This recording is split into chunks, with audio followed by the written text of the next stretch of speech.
इस दौसा जिला और उसके साथ साथ अन्य 12 जिलों में पानी की बहुत समस्या थी।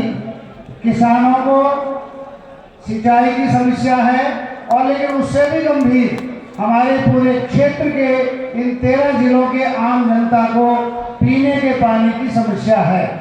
वैसे हम लोग पानी जरूर पी रहे हैं, लेकिन जो पानी अभी पी रहे हैं वो फ्लोराइड से प्रभावित है, जो हमारे स्वास्थ्य को बहुत नुकसान दे रहा है। हमारे क्षेत्र में सिंचाई के लिए और पीने के लिए पानी की ये मांग बहुत पुरानी थी, जिसको हमारे जन जन के नेता डॉक्टर किरोड़ी लाल जी ने कई बार उठाया और इसको बहुत आगे तक पहुंचाया। पिछली हमारी जो भारतीय जनता पार्टी की सरकार थी उसमें ये योजना बनी और उस पर कार्य करना प्रारंभ हुआ, लेकिन जो पिछली कांग्रेस पार्टी की जो सरकार थी उन्होंने इस योजना को आगे बढ़ाने में कोई प्रयास नहीं किया, बल्कि इस पर राजनीति की और हमारे देश की भारतीय जनता पार्टी की सरकार को इस काम के लिए बदनाम करने का प्रयास किया कि उन्होंने इसको केंद्रीय परियोजना घोषित नहीं किया।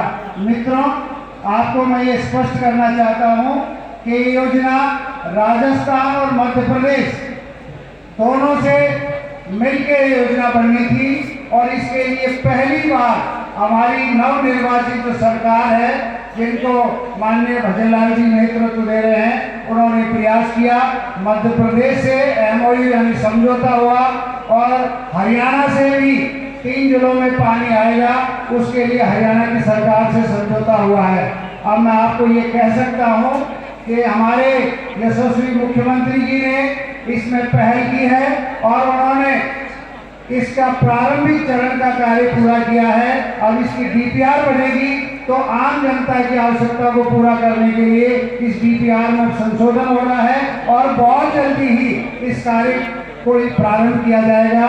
तो मैं ये मेरा सौभाग्य समझता हूँ कि आपके बीच में उपस्थित होकर माननीय मुख्यमंत्री जी और उनके साथ आने वाले सभी हमारे माननीय मंत्रियों का, हमारे नेताओं का स्वागत सम्मान के लिए हम लोग यहाँ खड़े हैं। हम उनका आभार व्यक्त करते हैं और ये विश्वास दिलाते हैं कि राजस्थान की सरकार और भारत सरकार की सरकार दोनों मिलकर इस कार्य योजना को तत्काल मूल रूप देगी। और हमारे यशस्वी प्रधानमंत्री जी तो कई बार कह चुके हैं कि उन्होंने जो भी योजना प्रारंभ की है उसको पूरा करना, समय पर पूरा करना, ये उन्होंने अब तक दिखाया है और आगे उसकी गारंटी दी है।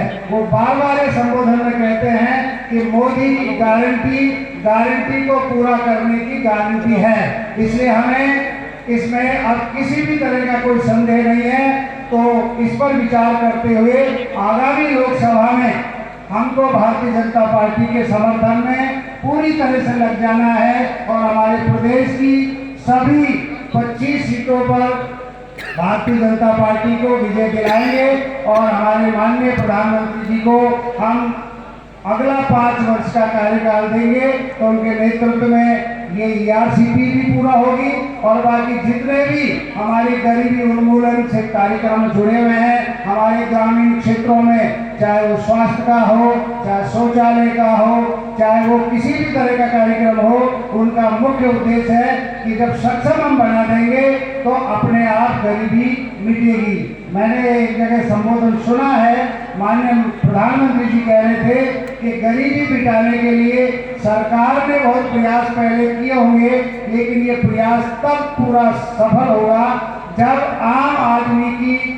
आवश्यकताएं हैं जिसके कारण से वो गरीब होने को मजबूर होता है, उन पर विचार किया जाएगा। इसीलिए हमारे 80 करोड़ लोगों को खाद्यान्न की व्यवस्था की गई है, स्वास्थ्य का व्यवस्था की गई है और पानी की भी व्यवस्था हो जाएगी। तो मैं तो आपसे इतना ही कहना चाहूँगा कि आप खुले दिल से सरकार का, माननीय मुख्यमंत्री जी का और उनके साथ आने वाले सभी मंत्रीगणों का स्वागत करें और सम्मान करें। जहाँ स्वागत सम्मान होता है, जहाँ आदर सत्कार होता है, तो अतिथि बार बार आने के लिए आतुर रहता है। तो पुनः मुझे यहाँ बुलाने के लिए मैं आपको आभार व्यक्त कर रहा हूँ और मैं अपनी वाणी को विराम दे रहा हूँ। बहुत बहुत धन्यवाद।